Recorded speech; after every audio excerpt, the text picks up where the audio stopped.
The smoke from the grill curled into the summer sky, but the real fire started at the picnic table. 1 second, I was eating ribs. The next, my cousin Jared stood up, beer in hand, and shouted, "Wait, you own that company?" Silence dropped like a hammer. Every fork froze midair. Eyes locked on me like I'd been caught stealing instead of building something with my own hands. Then came the demand. Not a joke. Not a suggestion. A demand. "So why isn't Jared the CEO?" My uncle barked. My aunt nodded, lips tight. And Jared, smirking, basking in the attention, leaned back like the crown was already his. In that backyard, my years of grinding, sacrificing, bleeding for this company were reduced to a bargaining chip passed around on paper plates. They didn't ask. They ordered. Blood over merit. Loyalty over truth. And as laughter twisted into murmurs, I realized my family wasn't celebrating me. They were plotting to take everything. Before we dive into the story, tell me in the comments which country you're watching this from. I love seeing how far these stories travel, and it helps me connect with you all around the world. The day had been loud, backyard music thumping through old speakers, kids chasing each other with half-broken water balloons, uncles shouting over who had the better grilling technique. The July sun baked the plastic tables until they wobbled under the weight of ribs, potato salad, and foil pans dripping grease. My shirt stuck to my back with sweat, and I was halfway through chewing a burnt hot dog when Jared's voice cut across the chaos. "Wait, you own that company?" He said it like an accusation, not a question. The yard went quiet. Forks froze halfway to mouths. The clatter of the grill lid echoed like a gunshot when my cousin Mark dropped it in shock. I swallowed hard, throat dry. I hadn't told them, not here, not today. This barbecue was supposed to be about family, not business. But Jared had dug where he shouldn't. He lifted his beer like a toast, a smug smile stretching across his face. "So what's stopping you from making me CEO?" The words landed heavier than the smoke curling through the canopy lights. My uncle leaned back in his folding chair, arms crossed like a judge about to deliver a verdict. My aunt's eyebrows lifted in expectation. The silence wasn't innocent, it was pressure, thick and choking, pressing against my ribs. I glanced at the table, plastic cups sweating onto paper napkins, barbecue sauce smeared across plates, a child's toy car lying upside down in the grass. Everything felt normal, but my reality tilted. "Come on," Jared pushed, his voice louder now. "You've got the company. I've got the charm. It's family. Why wouldn't you?" The words weren't a suggestion, they were a demand. Around me, murmurs rose. "Yeah, why not Jared?" Someone muttered. "He deserves it," another added. My skin prickled. I'd built that company from silence, from nights hunched over a second-hand laptop while my fridge hummed empty in the background. I'd carried rejection letters thicker than phone books. Doors had slammed, investors had laughed, and I'd clawed my way back. And now, over paper plates and lukewarm beer, they wanted me to hand it all over like an extra serving of ribs. I tried to speak, "It doesn't work like that," but my voice was drowned by scoffs. Jared leaned back in his chair, stretching like he'd already won. "Scared I'll do better?" he teased. Laughter rippled across the table. Not everyone laughed, but enough did to slice me open. I caught my father's eyes across the table. He didn't smile. He didn't frown. He just looked. Disappointed. That hit harder than Jared's smugness. My stomach tightened. My paper plate sagged in my hands, grease bleeding through. I set it down carefully, fingers trembling. I wanted to walk away, to slam the door and let the silence swallow me. But this wasn't my apartment. This was a backyard full of bloodlines that suddenly felt like chains. The night pressed on. The grill hissed, the citronella candles burned low, and the pressure mounted. Jared talked louder, spinning fantasies about how he'd run our company. He didn't even notice how the word slipped, "our." But I noticed. And in that moment, with the July heat clinging and the laughter turning sharp, I knew something had shifted forever. This wasn't just a question tossed over barbecue smoke. It was the first crack in the floor beneath me. And Jared was already stomping to make it break. The canopy lights strung above the backyard flickered, moths throwing frantic shadows against their glow. It should have been a normal summer evening, filled with lazy laughter and sticky fingers from too much barbecue sauce. But the air had shifted. My family wasn't looking at me anymore as if I was just another cousin in line for dessert. They looked at me like I was a vault holding something they believed belonged to them. "Don't play dumb," my uncle said, his voice low and sharp. He leaned forward in his folding chair, the plastic groaning under his weight. "You've got a company. Jared's family. Why wouldn't you hand him the reins?" The words hand him the reins felt like a slap. Like all the years of clawing, hustling, and building were reduced to a horse they could saddle and give away. Jared smirked, his beer bottle dangling from his hand, the label peeling under his sweaty fingers. Exactly, he said. Family first. Isn't that what Mom always says? Murmurs rose around the table, circling me like smoke. It makes sense, someone whispered. He'd be perfect for it, another agreed. Every phrase twisted deeper, pulling the ground from under me. The ribs on my plate had gone cold. The sauce had congealed into a slick film. My appetite evaporated, replaced by a knot in my stomach that refused to loosen. I didn't start this for nepotism, I managed, my voice unsteady but firm. It doesn't work like that. A company isn't a. Don't lecture us, my aunt cut in, her tone sharp as broken glass. We know how companies work. What matters is loyalty. Blood. Blood. That word clanged in my ears, heavy as the clank of a jail cell door. I scanned the faces lit by yellow bulbs. Some looked curious, some judgmental, and a few outright hostile. The longer the silence stretched, the hotter my skin burned. My body screamed to leave, but my pride cemented me to the chair. Jared leaned forward now, his elbows pressing into the plastic table. His grin was wide, shark-like. You scared? He said, voice dripping with mock innocence. Afraid I'd run it better? The laughter that followed wasn't the kind that comes from a good joke, it was brittle, forced, the kind that cuts. The noise drilled into my skull. I caught sight of my father again. He hadn't said a word. His face was unreadable, but I felt the weight of his silence heavier than anyone else's accusations. Around me, the night pressed closer. The crickets chirped, the grill hissed as fat hit the coals, and yet all I heard was their demand. My family wasn't asking me to consider Jared, they were telling me. The canopy lights buzzed, one bulb sputtering, and for a second the entire yard dipped into near darkness. That flicker mirrored what I felt inside, a moment of doubt, a dangerous thought. What if I gave in just to end this? What if I surrendered the company to silence the pressure? But then I remembered the first contract I ever signed. The smell of cheap toner on paper, the sting of rejection before someone finally believed in me. The office door that opened after 1,000 that had shut. That memory burned through the doubt. I'm not appointing Jared as CEO, I said, sharper now, louder. The reaction was immediate. A hiss of whispers, a scoff from my aunt, the shake of a head from my uncle. Jared sat back, his smile twitching but not breaking.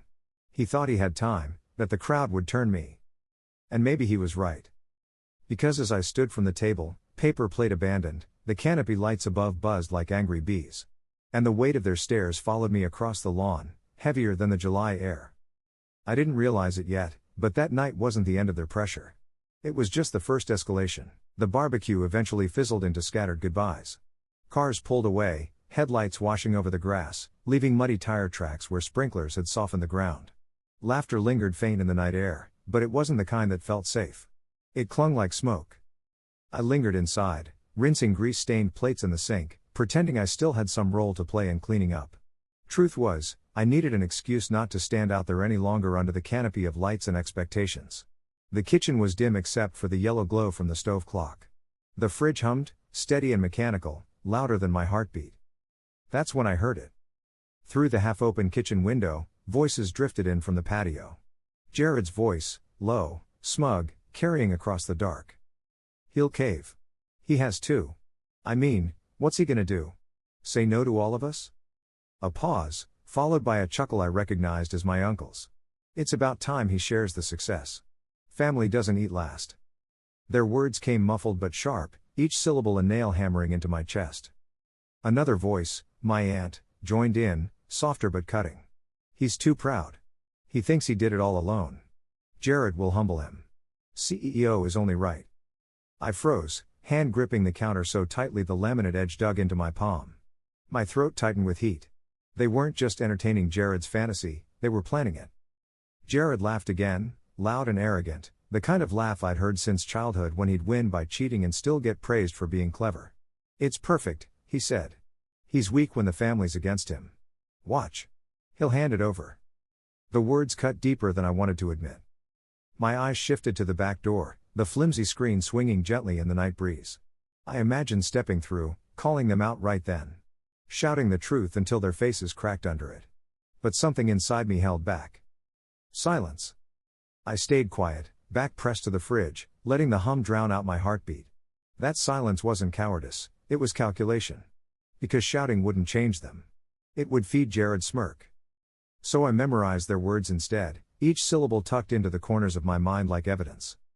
Outside, the voices shifted, laughter rising, then fading as the group dispersed. The screen door creaked, footsteps trailed across the porch, and one by one the whispers disappeared into the dark. I stood alone in that kitchen, staring at the condensation dripping down the side of a half-empty soda bottle. Every sound in the house was amplified, the faucet's slow drip, the tick of the ceiling fan, the low buzz of a dying light bulb overhead. Ordinary noises, but tonight they felt like static pressing against my skull. My phone buzzed on the counter. A group text lit the screen, photos from the barbecue, all smiles and raised glasses. Nothing in the pictures hinted at the knives behind their grins. I swiped the phone face down, the glass clacked sharp against the countertop. The fridge kicked louder, a mechanical clank before settling into its hum again. That sound became the rhythm of my breathing. Steady. Cold. I knew then that this wasn't a misunderstanding. It wasn't just one cousin's arrogance. It was a plan forming, one that could corner me if I didn't prepare. Jared wasn't coming for a role, he was coming for my identity, my years, my fight. The house smelled of smoke and beer, of grilled meat and citronella. But beneath it all was something sour, betrayal, already festering. I pulled a chair out from the kitchen table, sat in the dark, and let the silence weigh heavy.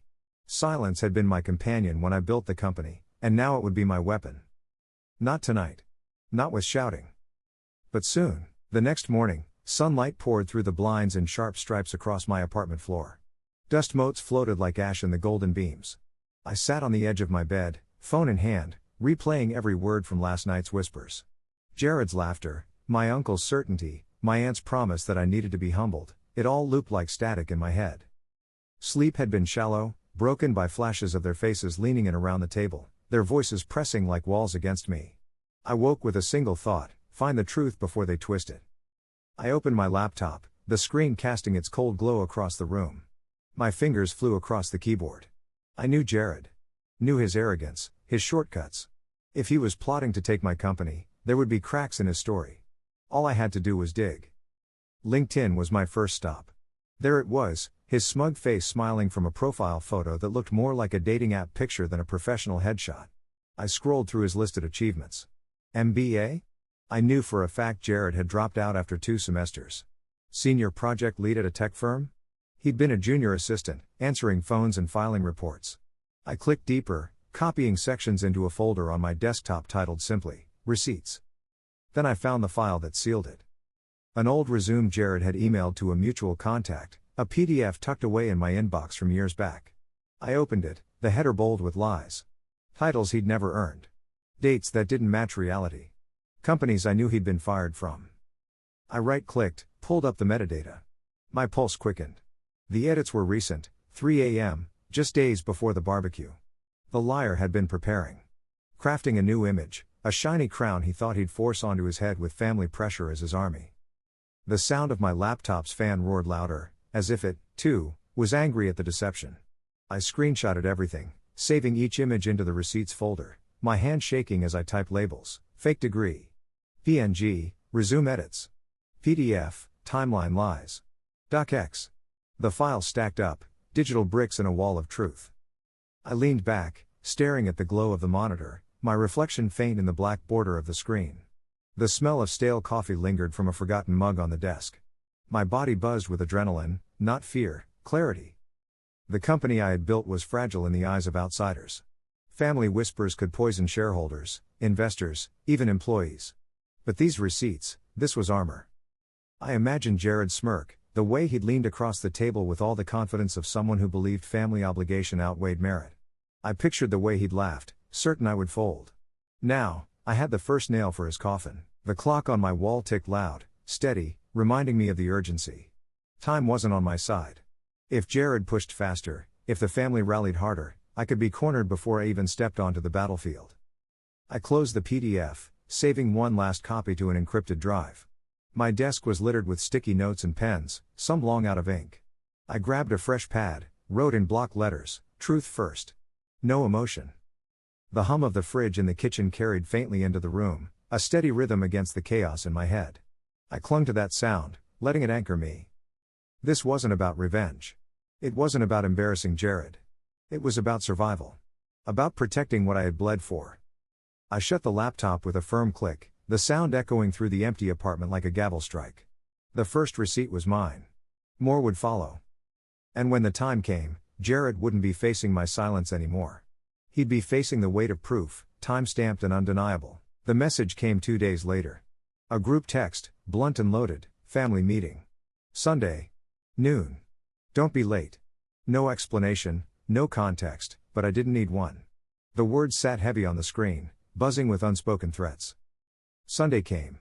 I walked into my aunt's living room with a laptop bag slung over my shoulder like armor. The curtains were half drawn, muting the sunlight into strips that cut across the carpet.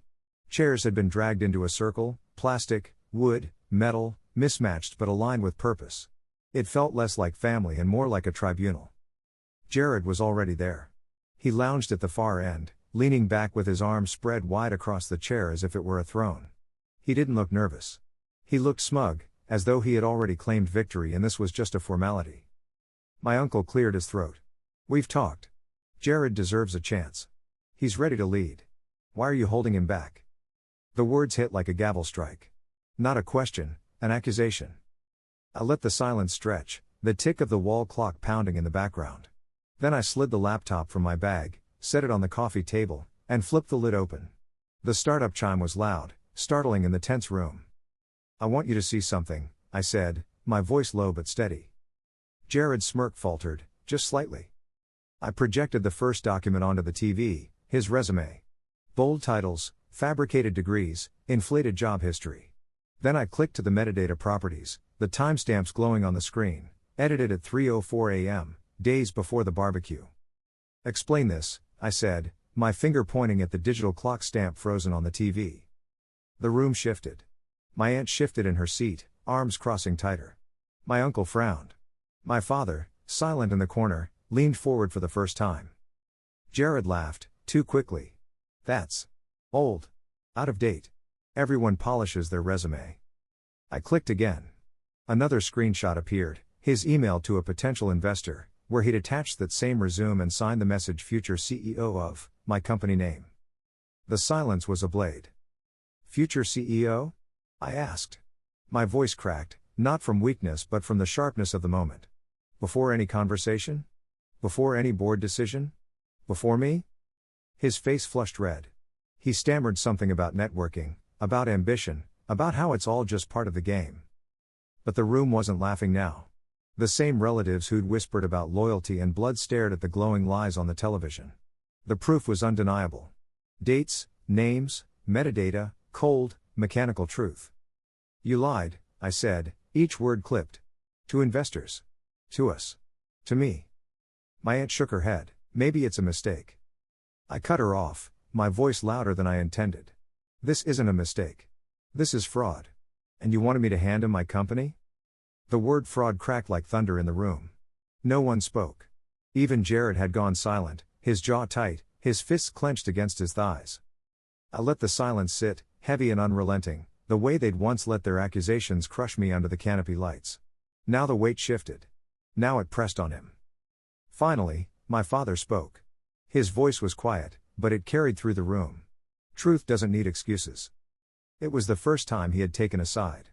My chest tightened, but I didn't look at him. My eyes stayed on Jared, whose smirk had vanished completely. I closed the laptop with a decisive click, the sound echoing through the living room like the slam of a cell door. The meeting was over. Not because anyone declared it, but because the air itself had fractured. The family that had rallied behind Jared now sat in uneasy silence, unsure where to place their loyalty when the receipts had spoken louder than blood. I stood, slung the bag back over my shoulder, and walked out without another word. The carpet muffled my steps, but in my ears it was the sound of chains breaking. Behind me, the room stayed quiet. Not the silence of unity, but the silence of doubt. And in that silence, I knew, Jared's game had just shifted. He wasn't playing with whispers anymore. He was fighting against proof. The apartment door shut behind me with a hollow thud that carried through the empty rooms. I didn't bother turning on the lights. The glow from the street lamps outside painted thin orange lines across the floorboards, slicing the darkness into pieces. My laptop bag slid from my shoulder, hitting the carpet with a soft but final sound. I leaned my forehead against the door, eyes closed, breathing slow, trying to shake off the weight of that meeting. The voices still echoed in my head, the accusations, the excuses, Jared's laugh, my father's single, quiet line, truth doesn't need excuses. The silence here was different. Not the suffocating kind from the backyard, not the brittle quiet of my aunt's living room. This silence belonged to me. Heavy, yes, but mine to shape. I dropped into the chair by the kitchen table, the wood creaking beneath me. My phone buzzed across the tabletop, lighting up with message after message. Family group chat, you embarrassed him. We need to talk about loyalty. That was cruel. Jared himself had texted too, you think this ends with a slideshow? You'll regret this. I didn't reply. The phone's vibrations hummed against the wood like an angry wasp, then died. I turned it face down, pressing my palm against the cool glass, letting the silence drown it. Across the room, my laptop sat where I dropped it. The bag slumped like a body, straps twisted. I knew inside was the truth, neat and undeniable.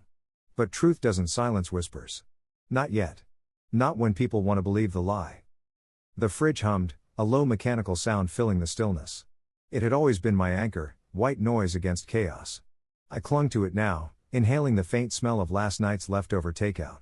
Cold sesame noodles in a plastic container. Forgotten, like everything outside these four walls needed to be. I closed my eyes. For a moment, I let the exhaustion wash over me. The weight of carrying proof, of carrying betrayal, pressed hard against my chest. But beneath that weight was something sharper, resolve. Because Jared wasn't finished. His arrogance wasn't a candle that burned out after one failed meeting. He would come back louder, angrier, more desperate. And the family would listen, not because he was right, but because it was easier. I knew what I had to do, prepare for the next attack. Build a wall so high, so solid, no whisper could climb it. I opened my eyes, staring at the dark outline of my apartment door. That door had always meant safety to me, a barrier between the outside world and the battles I fought alone. Tonight, it felt like the edge of a battlefield. Behind it, they plotted. Inside it, I gathered. I pulled the laptop from the bag and opened it, the blue glow flooding the room. Receipts filled the screen, lined like soldiers, screenshots, metadata, emails. I clicked through them slowly, one by one, reminding myself why I had to fight. Not for pride. Not for revenge. For survival. For the company that had cost me everything to build. The silence pressed close again, thick as smoke. But this time, it wasn't suffocating. It was fuel. I grabbed a pen, scribbled 3 words on a scrap of paper, and taped it to the wall above my desk. Silence is strategy. The door behind me stayed closed, the lock turned, the world shut out. My family could plot, Jared could scheme, but here, in the quiet hum of my apartment, I was already building the next move. And I promised myself, the next time Jared tried to corner me, he wouldn't be facing silence. He'd be facing proof sharpened into a weapon. I worked the night like a shift. No clock in, no manager, just the blue wash of my laptop and the hum of the fridge measuring the hours I carved out of sleep. I set a timer for 45 minutes, work. 15 minutes, stand, stretch, breathe. Repeat. By the second cycle, the timer wasn't a sound anymore, it was a metronome for war. I started with a clean folder structure. /01_identity, /02_operations, /03_governance, /04_risk, /05_public. Inside each, subfolders, contracts, board minutes, payroll, cap table, investor memos, SOAP 2 reports. I wasn't just collecting proof, I was arranging it the way a courtroom would want to see it. Narrative first, exhibits later. Printer on. Paper feeding. The smell of hot toner rolled across the room like a warning. I laid pages in neat stacks, articles of incorporation, the board resolution naming me interim then permanent CEO, a dated cap table with signatures, conflict of interest policy with my initials in the corner, tiny, slanted, undeniable. I clipped each stack with a binder clip that snapped like a small verdict. On the screen, I opened a spreadsheet and built a timeline. Door closes at barbecue, 22:14, group text for family meeting, WED, 9:12, resume metadata, 3:04 a.m., Friday, email to investor, subject, future CEO, Friday, 11:23, family tribunal, Sunday, 12 o'clock. I added a column labeled object. Next to each time, I dropped the physical thing that anchored it, the canopy lights, the TV screen, The resume PDF, the coffee table, the click of my laptop latch. Investigations need timestamps, juries need objects. I gave myself both. Then I dug for what Jared wouldn't expect me to have, my own receipts of him. A forgotten Signal thread from 2 years back, Jared bragging he could fake a reference with a cousin at HR. I exported the chat, saved the JSON, and screenshotted the messages with the tiny timestamp in the corner like a brand. I pulled his Instagram stories from an archive service, a work-win selfie posted the same week he claimed to be leading a project he'd been fired from. I downloaded the video, pulled EXIF data, circled the location tag. Metadata doesn't lie. I drafted policy memos that should have existed but never needed to be said out loud, until now. Nepotism guidelines, draft, no officer or director may be appointed without a formal search and independent committee approval. Disclosure requirements, any family relationship to an officer or candidate must be disclosed to the board and external counsel. Each memo dated, versioned, and saved as a PDF. I didn't just build a defense, I built a future where this couldn't happen again. I called our outside counsel's after-hours line and didn't speak. I listened to the menu and wrote down extension numbers. The pen scratched across a sticky note. General, 201. Litigation, 317. Corp Gov, 221. I would call in the morning with a calm voice and cold facts. Tonight I would make those facts inarguable. I opened the HR folder and pulled the hiring rubric we'd used for the last executive search. Minimum criteria, panel composition, anonymized case study. I rebuilt it in Google Docs with a new cover, CEO search, if ever needed. Not because I planned to replace myself, but because the strongest proof I could offer the world was a process, not a personality. If they accused me of fear, I would show them structure. If they accused me of arrogance, I would show them a fair, brutal standard Jared could never pass. The timer buzzed. I stretched, palms flat against the wall, staring at the tape note above my desk. Silence is strategy. On the floor, the stacks of paper had grown into low, white skylines. I labeled each with a yellow sticky, incorporation. Board. Ethics. Finance. Communications. The room smelled like warm paper and the citrus bite of a dried-out highlighter. 2 more receipts. First, email headers. I exported the full headers from Jared's future CEO message, then pasted them into a parser. The chain unfolded like tracks through snow, sending IP block, device signature, DKIM pass. I annotated the printout with a black pen, circling the date and the Gmail client version. Beneath it I wrote, sent before any board notice. Represented authority he did not have. Second, an investor's text thread. I screenshot the moment they asked, "Is Jared actually your successor?" He said transition starts this summer. The tiny gray time bubble at the top, 10:02 a.m. sat like a fingerprint. I printed it, then printed my reply from that day, no transition. That's false. The duo went into /03_governance/disclosures and then into a red folder on my desk marked live. I rehearsed what I'd say if this went public, tight, factual, unafraid. We have policies prohibiting undisclosed conflicts. We have a process for leadership selection. We enforce both. I tried it aloud in the bathroom mirror, voice low, no tremor. I adjusted the verbs to present tense. Accountability is weaker in past tense. On the whiteboard, I drew 3 columns: private, board, public. Under private, outside counsel call, investor reassurance memo, internal note to staff clarifying the org chart with a clean flow diagram. Under board, emergency governance meeting, independent review of Jared's representations, formal censure language. Under public, a single-page statement, signed and dated, documentation posted to an open repository with redactions where needed, 1 controlled interview, evidence-led, not emotional. And then a line item I hadn't wanted to write but wrote anyway, protection. Password audits. 2 FA resets. Role-based access review.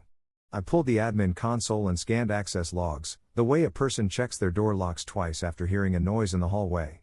No anomalies. Still, I set alerts and changed the keys. The apartment had grown colder, the AC kicked once and fell quiet.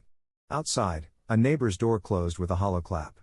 Doors, always doors. I thought about the first one that had opened for me, the fluorescent lit office where I signed our first client. The weight of that pen in my hand. The smell of fresh carpet and old coffee. You don't hand that memory to a cousin with a shiny PDF.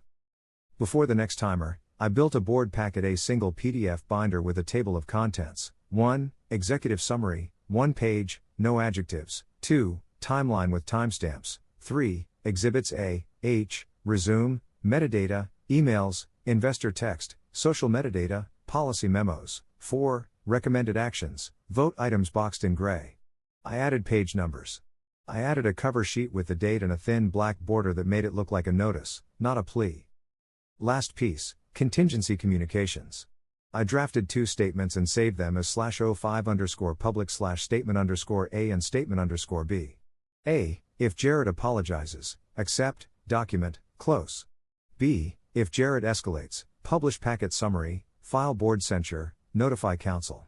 I left placeholders for URLs where exhibits would live if I had to go wide. Not threats, coordinates. The timer chirped. I silenced it and let the room rest. The stacks were taller. The whiteboard was full. The plan existed not as a fantasy montage but as paper, ink, timestamps, and doors that would open when I knocked with proof in my hands. I shut the laptop.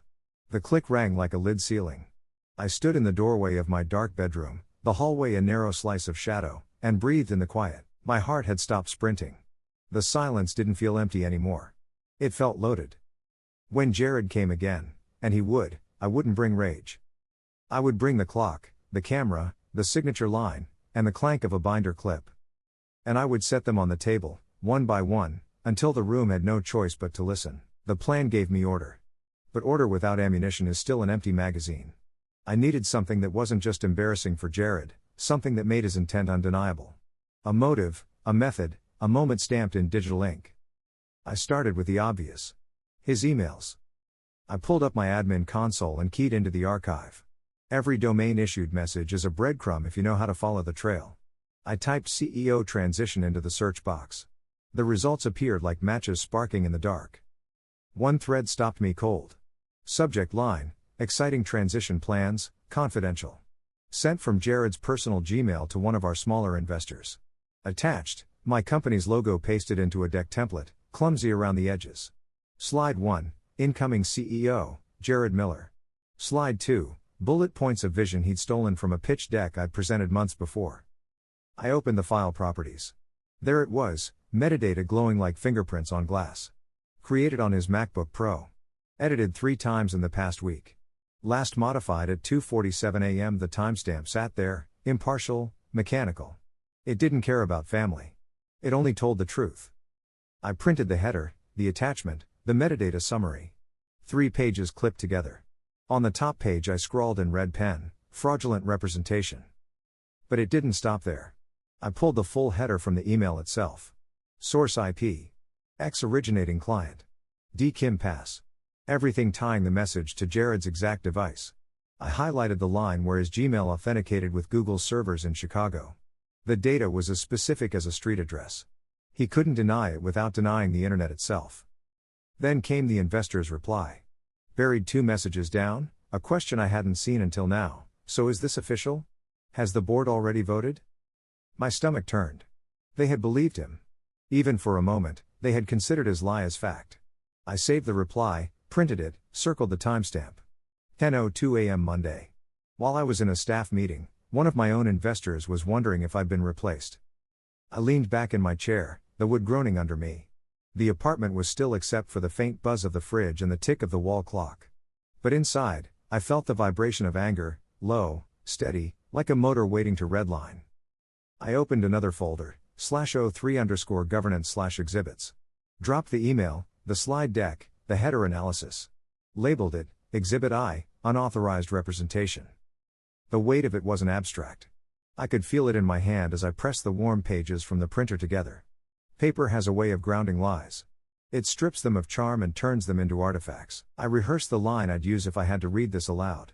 This is an email sent by Jared Miller to Investor X, falsely representing himself as incoming CEO. Metadata confirms authorship.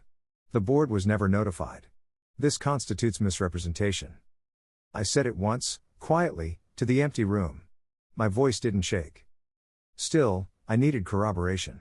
So I went hunting. Cross-referencing his personal Gmail with my company's shared calendar. Twice, he had scheduled transition calls with outside contacts, blocking the time under vague labels like Vision Sync. Metadata again betrayed him. The invites had been sent from his account, but the calendar location listed the office boardroom. He'd been planning to walk into my building and play dress-up in my chair. I exported those invites, printed them, added them to the growing stack. By the time I finished, the floor beside my desk was carpeted with paper towers. Sticky notes labeled in sharp black ink, fraudulent resume. Fake titles. Investor deception. Unauthorized calendar. Each pile was a nail. Together they were a coffin. The silence around me grew heavier, but it wasn't suffocating anymore.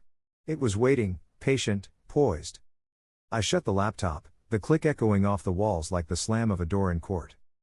Jared thought lies lived in whispers. But whispers fade.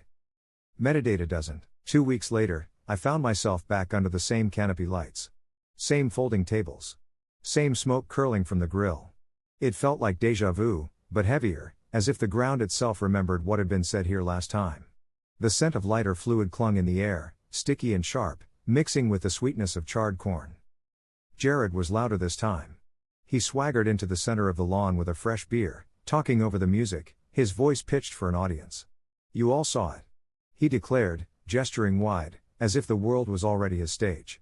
"He's blocking me from leading the company. From leading our company." That word again, our. My jaw tightened. The family turned their heads toward me, eyes expectant, like the verdict hadn't yet been delivered, like this was still open for debate. My stomach nodded, but my bag felt heavy against my side, reassuring. I had come prepared. I stood slowly, the chair legs screeching against the patio. The sound silenced the yard more effectively than a shout. Jared smirked, mistaking my movement for hesitation. "You're all wondering why I haven't stepped down yet," I said, voice steady. "Why I haven't just handed him the keys. Let me show you why." I unzipped the bag, slid out a folder thick with pages, and held the top one high under the glow of the string lights. Gasps rippled across the lawn as the bold headline became visible: "Exciting transition plans, confidential." Jared's fake slide deck, printed in crisp black and white. "This," I continued, "is an email Jared sent to one of our investors. Claiming he was the incoming CEO. Claiming a board vote had already happened. Metadata says otherwise." I flipped to the second page, properties panel printed clean. Created on his laptop. 2:47 in the morning. Days before that so-called family meeting. The murmurs shifted now, uneasy. Jared lunged forward, reaching for the papers. "You can't just." I pulled them higher, my voice cutting sharper than the citronella candle's smoke. "And this?" Calendar invites he sent.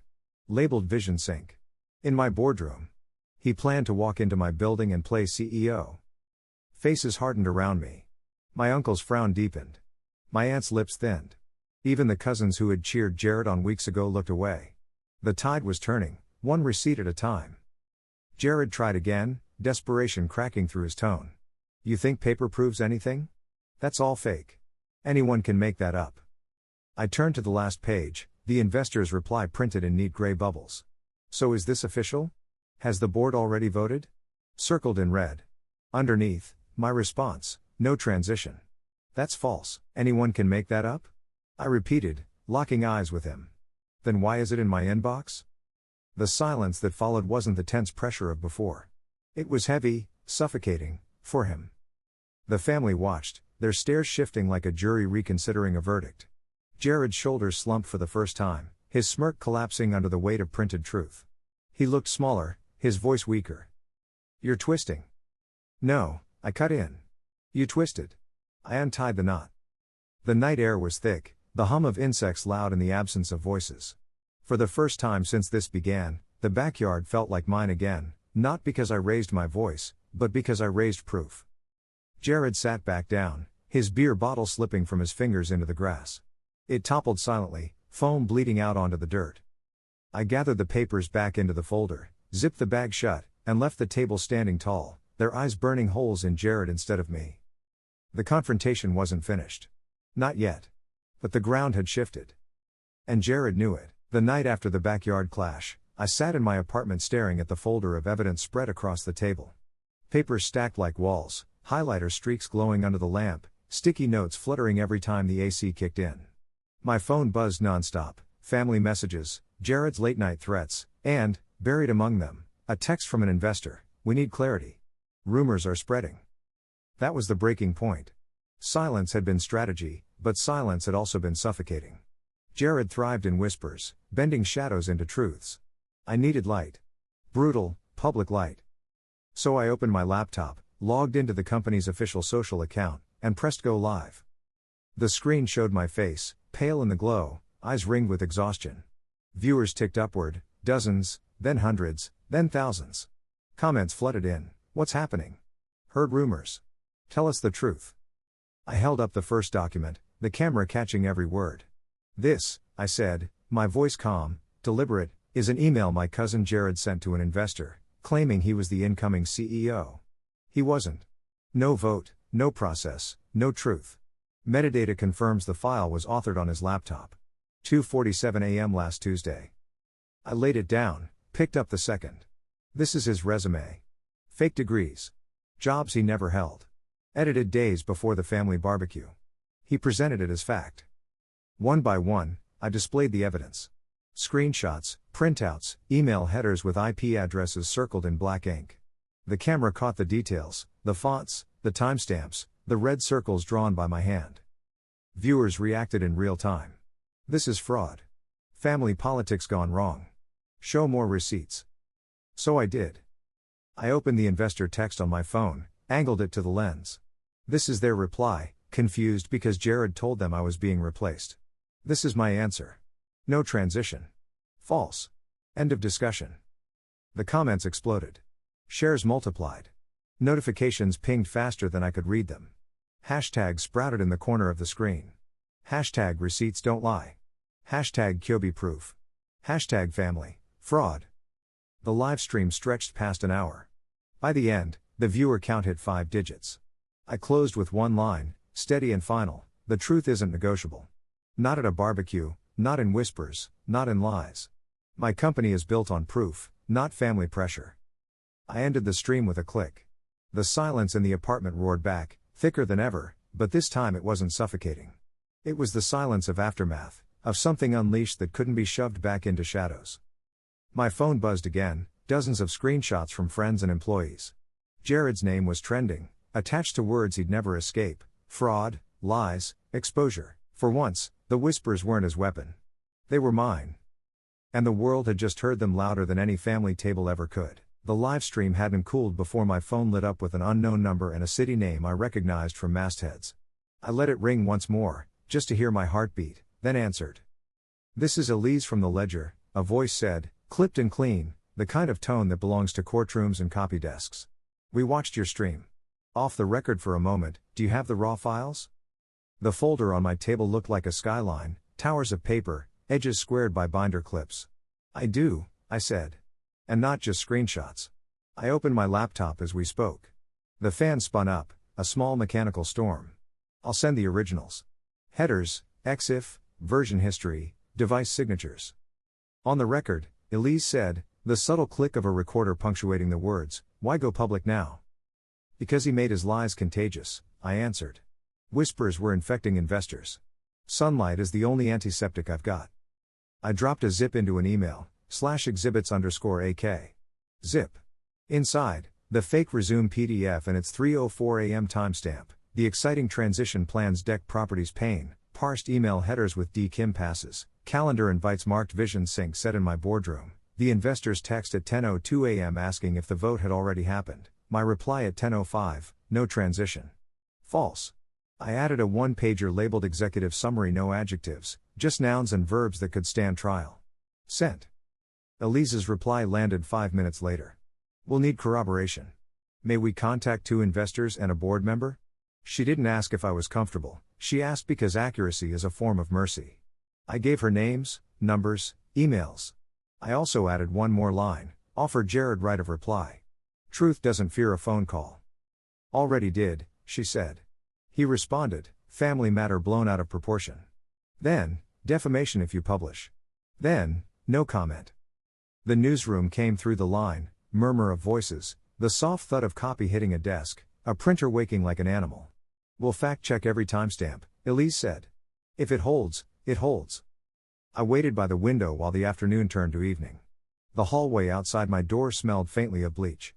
Somewhere, a neighbor's door clicked shut, the latch catching with the same small clank as a binder clip. Doors, always doors. At 7:16 p.m., my email pinged, fact-check queries, urgent. They were surgical, confirm the legal name on the Articles of Incorporation. I attached the stamped state PDF, confirm your board composition and voting rules. I attached the bylaws, section 4.3 highlighted, confirm device signature for Jared's deck. I sent the properties JSON, the machine name embedded like a monogram he didn't know he'd sewn. At 8:03, another number called. An investor Elise had reached. We saw the deck, they said quietly. We thought you were stepping down. We didn't call because. Well, family. I heard the shame in the pause. I didn't hold it against them. Lies press where trust is softest. For the record, they added, we never consented to a transition. And we appreciate the receipts. At 9:11, Elise called back. He's escalated, she said. A lawyer emailed a note, no letterhead, vague threats, lots of adjectives. I pictured the document, loose nouns, big verbs, softer facts. The kind of thing meant to scare a newsroom past its appetite. We asked for specifics, she continued. They sent none. We're publishing at 10. 10 o'clock. An hour was an ocean. I paced the kitchen, counting tiles. I made coffee that tasted like cardboard. I lined up the stacks again just to feel their weight, governance. Disclosures. Unauthorized representations. Security. The smell of hot paper and a faint metallic tang from the staples filled the room.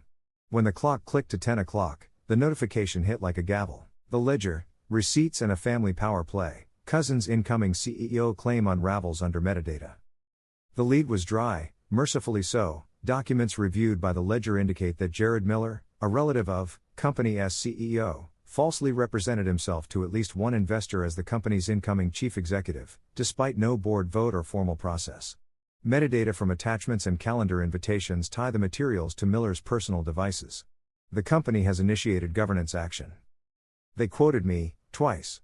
Short, narrow, accountability isn't a family vote. And, we hire with process, not pressure. They quoted an investor confirming the exciting transition plans deck had arrived before any official notice. They quoted the board bylaw I'd highlighted. They included a single sentence offering Jared's comment in full, family matter blown out of proportion. The contrast wasn't cruel, it was clinical.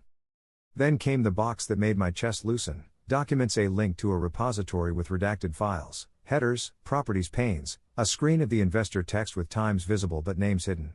The captions were precise. Exhibit C, resume file properties. Modified at 3:04 and 12 seconds. The internet prefers spectacle, but the page read like a docket. Beautiful. Within minutes, responses fanned out. A tech reporter subtweeted the headline with 3 words, receipts. Receipts. Receipts. A corporate governance lawyer threaded a breakdown of why unauthorized representation isn't just rude, it's actionable. Employees sent me screenshots of Slack channels punctuated by relief emojis I'd never seen on their faces. My phone, for once, felt like a hand on my shoulder instead of a fist on my throat. At 10:27, another email from Elise. For your records, we offered Miller a second right of reply post-publication. No response. Attached was the exact time the voicemail landed, 10:19 p.m., the kind of after-the-fact silence that mutates into noise only in dark rooms. Not in print. I stepped onto my balcony. The city looked rinsed, windows lit like quiet signals, traffic a slow braid. Below, a neighbor dragged a trash bin to the curb, its wheels knocked over the seams in the pavement with a rubbery thunk. Thunk. Thunk. Honest sounds. Nothing like the hiss of a half-truth. Inside, I slid the press piece into /05_public/clippings and printed a copy. The paper was still warm when I pinned it to a corkboard I hadn't used since the first year, back when orders were scraps of paper and hope was a ledger I kept in my head. I pressed the thumbtack until it buried. The clank was tiny, but it traveled all the way up my arm. This wasn't victory. This was verification. The difference matters. Victories invite parades, verification invites the next step. I opened a fresh document titled Board Action, Agenda and typed the first line. 1. Consider motion to censure Jared Miller for unauthorized representations to investors, restrict access, notify counsel. The press had done what press does when you give it bones to X-ray, it saw through.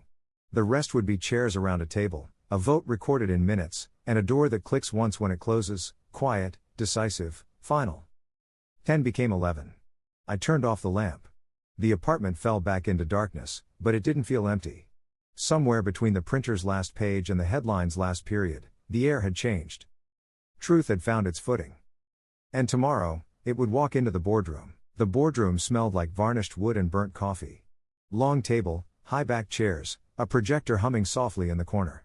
The blinds were half drawn against the morning sun, slicing the room into bands of light and shadow. I'd sat at this table countless times, but never like this, never with the weight of proof piled in a folder by my elbow, never with my cousin waiting outside in the hallway like a defendant who didn't know the verdict was already written. The directors filed in quietly, nodding in acknowledgement, their eyes flicking toward the folder. No small talk. No half smiles. Just the kind of silence that precedes impact. One of them cleared his throat, tapped his pen against a pad, and said the words that set the air still: "We need to address unauthorized representations." Right on cue, the door opened. Jared stepped in. He wore a suit a shade too shiny, a tie knotted badly, as if fabric could compensate for receipts. His smile was thin, his confidence frayed but not gone. He sat across from me, folding his hands together as if to mimic composure. The chair of the board spoke first. "Jared, you've been given opportunity to provide explanation. Do you have one?"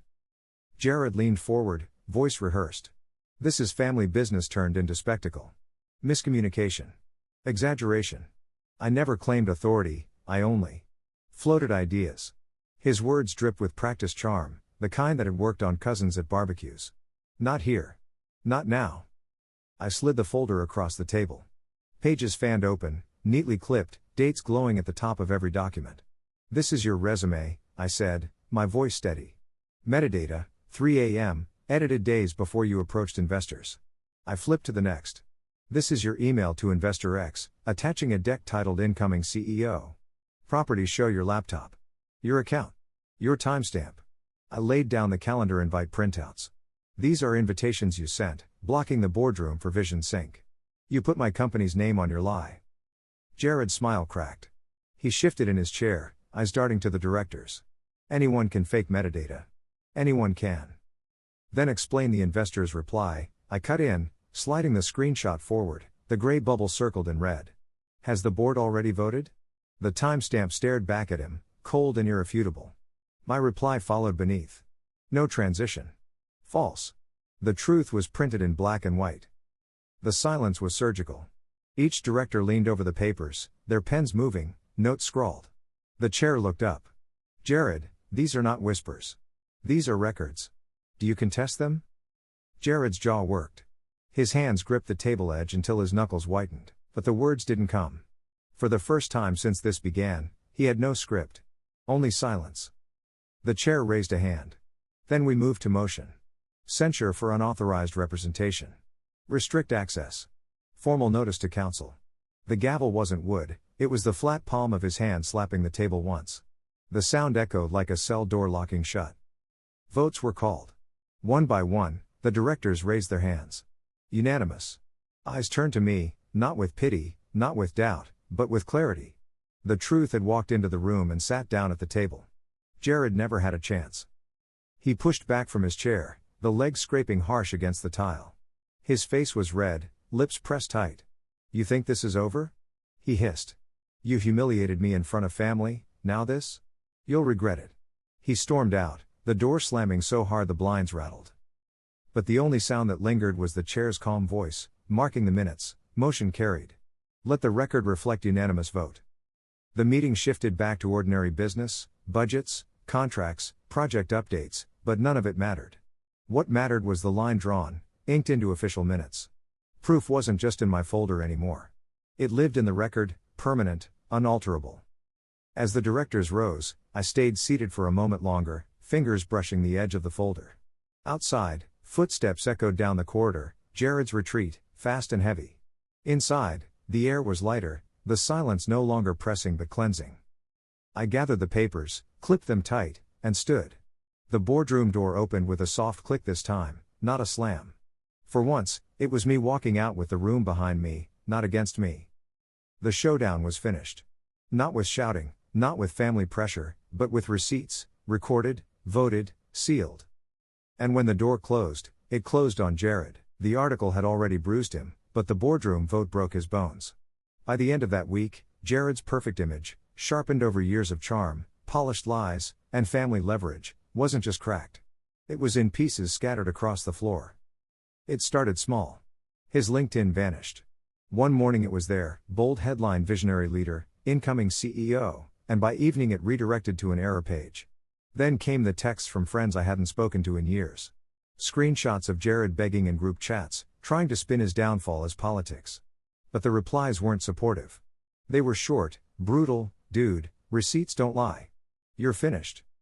His job applications surfaced next. HR circles are tighter than most people realize.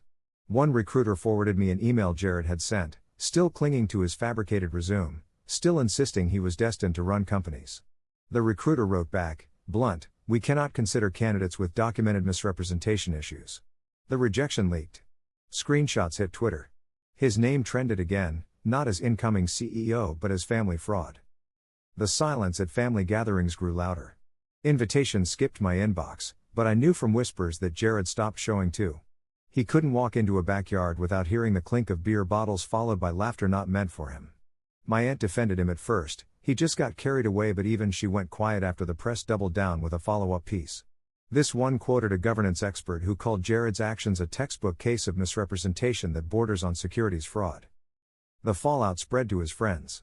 The ones who'd stood behind him at the barbecue, nodding along, stopped answering his calls. They didn't want to be dragged down with him. Social circles shrink fast when receipts circulate. One night, walking home past the shuttered windows of a bar, I saw him. He was hunched at a corner table, alone, a half-empty glass of whiskey sweating on the wood. His suit was wrinkled, his tie gone. He didn't see me, or if he did, he didn't raise his head.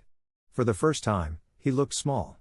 Not the grinning cousin who had hijacked my family barbecue, not the smirking pretender who had tried to take my chair, but a man with no stage left to stand on.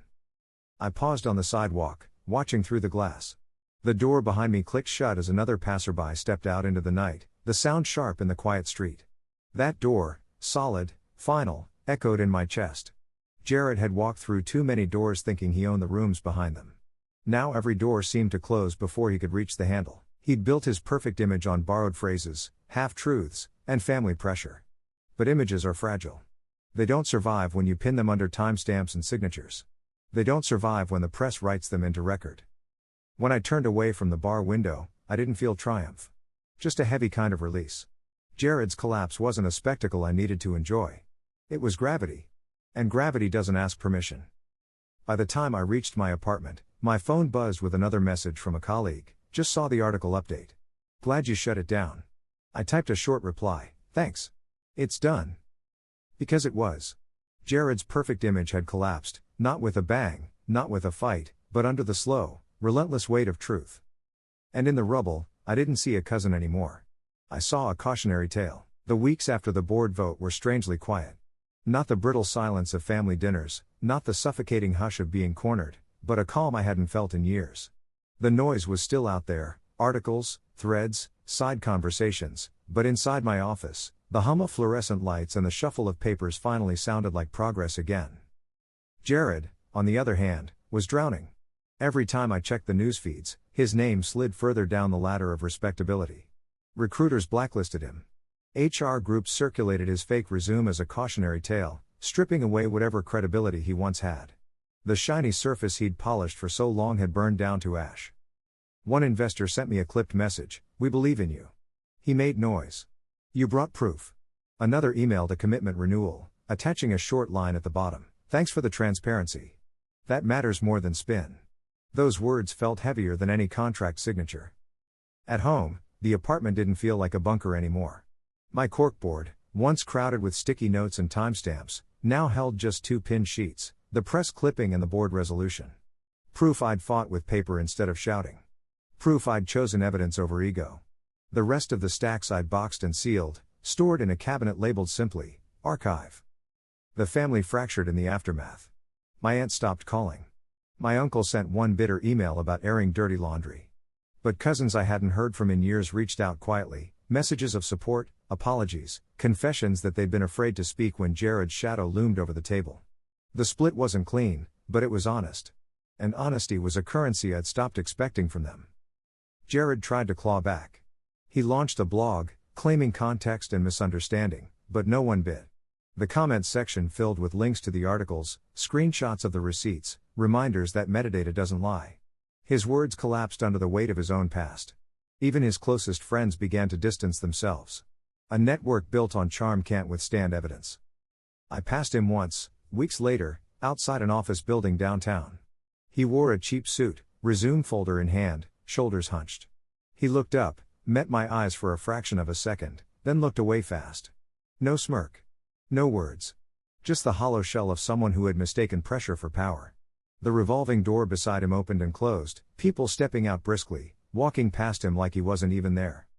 Meanwhile, my company grew steadier. Employees seemed lighter, more certain.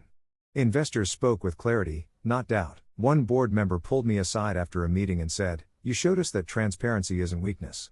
It's armor." That line stayed with me. At night, I sat in my apartment with the lights dimmed, letting the silence settle. Not heavy. Not sharp. Just present. I thought about every door I'd closed in this story: backyard, apartment, boardroom. Each one had marked an ending. Each one had left me standing stronger on the other side. Jared's career was ash.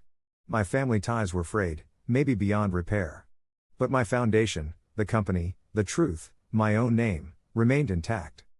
And in a world where whispers travel faster than facts, surviving intact is its own quiet victory. The office was empty when I returned that night. Desks cleared, monitors dark, chairs pushed in neatly. The kind of order that comes only after a long day of work and the exhale of people heading home. My footsteps echoed against the polished floor, the sound hollow but steady. I flicked on one lamp, the small one on my desk that cast a cone of warm light over the paperwork I hadn't yet filed. The rest of the room stayed dark, shadows pooling in the corners. One office light, left on. It was enough. I lowered myself into the chair, running my hands across the smooth surface of the desk. No piles of evidence now, no frantic binders or frantic timelines. Just the press clipping pinned above me, the board resolution in its frame, and a single notebook lying open with nothing written on its first page. A new ledger waiting to be filled. Outside, the city hummed. Cars passing in muted rhythm, distant sirens weaving through traffic, the low throb of neon signs buzzing against the night. But in here, silence reigned. Not the suffocating silence of accusation, not the brittle quiet of family judgment. This was chosen silence. My silence. I thought of Jared, of his smirk dissolving into desperation, of the bar window where he slumped over a drink. I thought of the way his voice had once filled a backyard and how now it barely registered as noise on the edge of my memory. His story had burned down. Mine had bent but didn't break. On my desk sat the note I'd scribbled weeks ago: silence is strategy. I tapped it with my finger once, then pulled it down. It had served its purpose. Strategy was no longer silence. Strategy was transparency. Receipts. Evidence. Sunlight. I placed the note in the drawer, closed it with a quiet click, and leaned back in my chair. The hum of the air vent overhead was the only sound. Steady, calm. I knew this wasn't revenge. I hadn't humiliated him for sport or savored his collapse. This was accountability. A line drawn in ink, not blood. A record kept. A truth preserved. The company would move forward. Investors already spoke of expansion. Employees had found steadiness in the storm. My name, once a bargaining chip at a plastic picnic table, was back where it belonged, tied not to family demands but to the work I had fought to build. I shut the notebook, pushed it aside, and turned off the lamp. Darkness fell across the room, heavy but peaceful. The only glow left came from the exit sign above the door, casting its faint green halo across the carpet. I stood, slung my coat over my arm, and walked toward it. Each step sounded clear, precise. The door closed behind me with a soft, final click. And for the first time since the smoke curled from that family barbecue, I walked away lighter.